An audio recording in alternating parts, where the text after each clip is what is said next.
Hey, everybody. Welcome to Verified Investing. My name is Gareth Soloway here with your latest gold and silver update based on pure technical analysis. So, we've seen gold and silver start to push. Gold is not back to its all time highs. Silver is tagging or double topping at its recent parallel channel resistance, which was where it got rejected recently. We're going to dive right into the charts here, guys, because this is some big stuff. We're going to start with gold here, then we'll go into silver. But essentially what we've seen is we saw this sharp reversal on the daily chart on October 21st. We then saw a little bit of a bear flag build further downside. This is where it tagged my first technical target price, right? So this was my first target price just down here.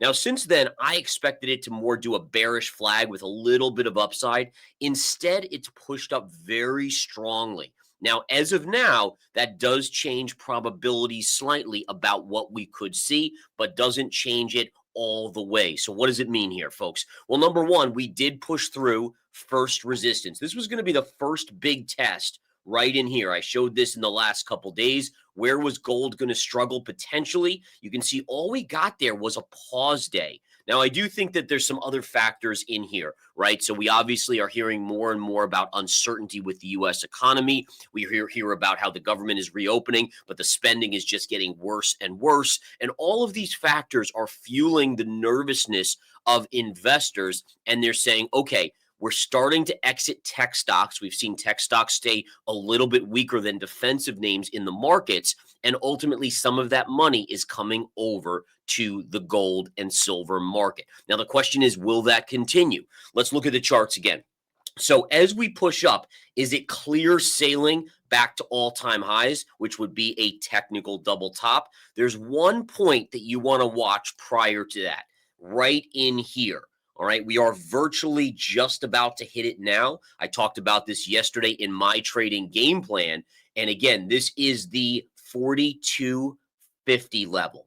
Okay, $4,250 level. If we get through this, then ultimately odds favor a double top hit. All right. So again, if we can have a daily close, let's say above 4250 today, we can be saying to ourselves, the odds are we will attack a double top on gold at around 4380. All right. Now, a double top, remember, in technical analysis is a significant challenge for any chart. So that, for me at least, as a technician, is the make or break level. As long as we stay at or below double top, then you must respect double top. All right. Now, double tops generally are pierced briefly, usually intraday. So don't be surprised if that happens. Oftentimes that leads to that second wave of selling to the downside. Now, again, am I still holding my long-term holdings in gold? Absolutely. Because I've talked about in every single video, I think by next year, we're at $5,000 an ounce, maybe even beyond that. And within a few years, we could be at $7,000, $8,000, $9,000, $10,000 an ounce. The question here is, do we have further downside before we make that bigger move?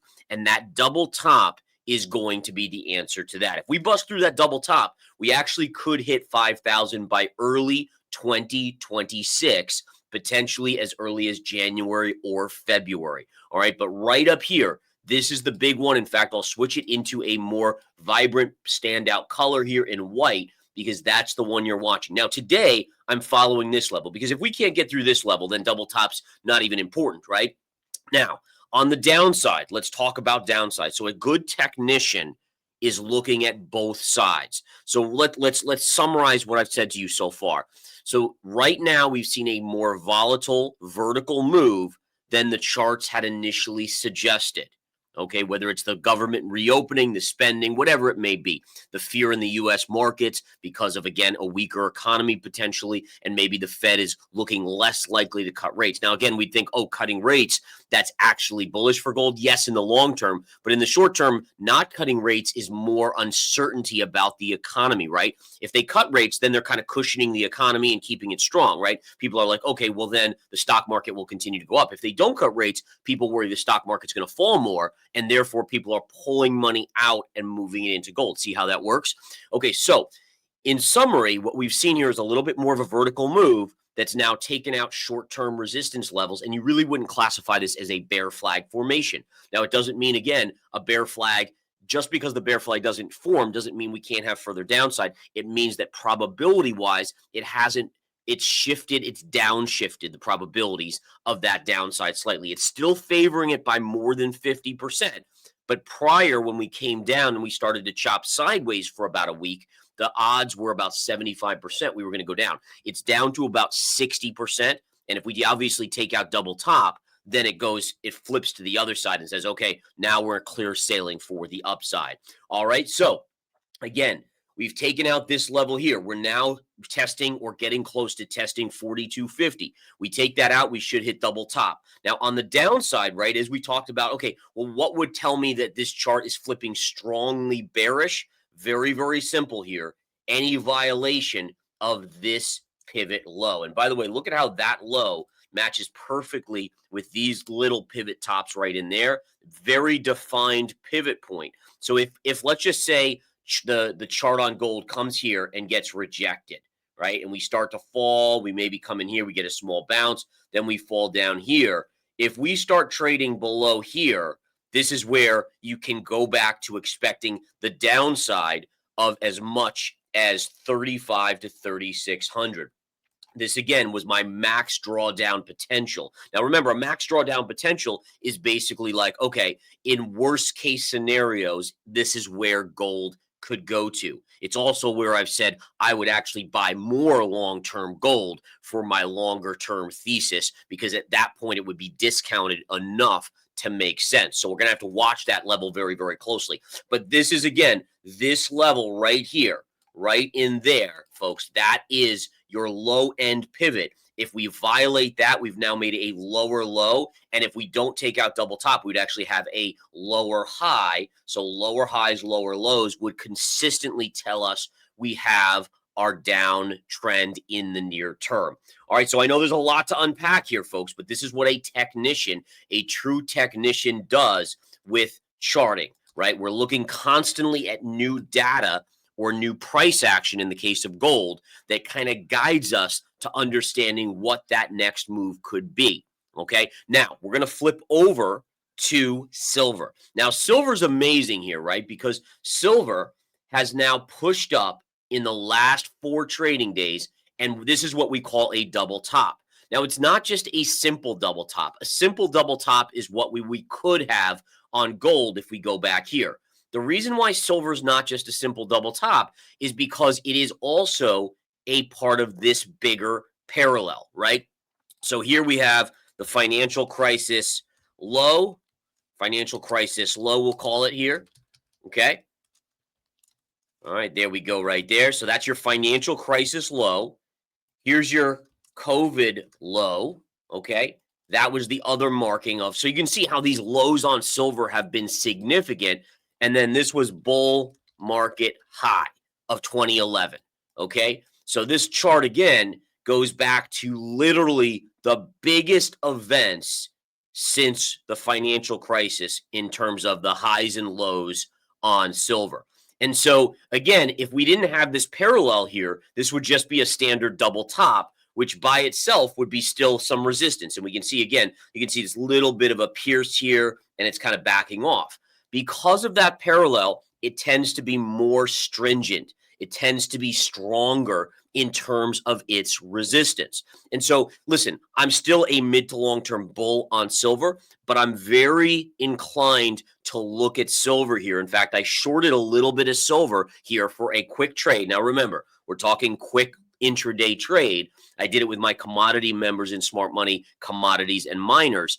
And again, the idea here is that with the parallel, to do a starter position here makes a lot of sense. Now, if it pushes through, there's a couple options for me, right? I can, number one, just stop out real quick, small loss. I've taken a million small losses in my life. I mean, it's just part of the job of being a trader. The idea is, too, I could also say, okay, well, where's the next resistance? Now, the next resistance isn't until about 60 to 62, according to my calculations. And so I could dollar cost average, but it makes more sense probably to stop out quickly and then just re-enter a short there, or even possibly flip it into a long. Although, again, I worry it could be a fake out with a little bit of a break of this high. So again, for me, what I'm going to look for is, do we confirm above? So number one, we have to close above this high, right? So this high is at 54.50. We need to close above the high, and we need to confirm it. Once we confirm it, then the odds flip to moving to $60 to $62 per ounce. Now, you'll see a lot of bullish sentiment out there. I'm sure some of the comments are very, very bullish, saying, oh, it's going to the moon. That's fine. That's normal, right? That's emotion. You're getting caught up in the emotion, which is fine. I follow the charts and probabilities, right? So simply put, I'm just looking at what double tops. If you show me a double top, or you show me 100 double tops with a parallel, what are the odds? Does it favor a blow through and just continue up? Or does it favor a rejection on silver, at least maybe a small pullback where we go like this and then we break out later in, let's say, in a week or two? And that's honestly probably at this point, you have about a 70-30 odd split there. Okay. So again, 70% chance we maybe go a little bit higher in silver, but don't confirm, and then see a pullback off of this double top. And then we'll have to see what happens. 30% chance that we do just blow through it and again continue towards that 60 to 62 level. And that's what my world is, folks. While most people invest in a world of what they perceive to be certainties, I invest in an always ever-changing probability landscape where, again, there's always a change going on based on the current next candle in the chart. Think about it like a puzzle. You're doing a puzzle. We've all done a puzzle, I think, in our lives, right? And so, you have a puzzle and you're like, oh, this is an animal, right? And then you're like, but I don't know what it is. And you get another piece. Oh, it might be a cat. And then you're like, okay. Oh, wait, here's another. Oh, it might be a dog, right? So you're getting a new piece of the puzzle each time, which can change your viewpoint of what it is, i.e. changing the probabilities. All right. And you have to be understanding is that you could have a 70% chance of success on a trade, and then the next day it could be only 65% or 60%, or it could flip to 50-50, right? Or it could go up to 80%.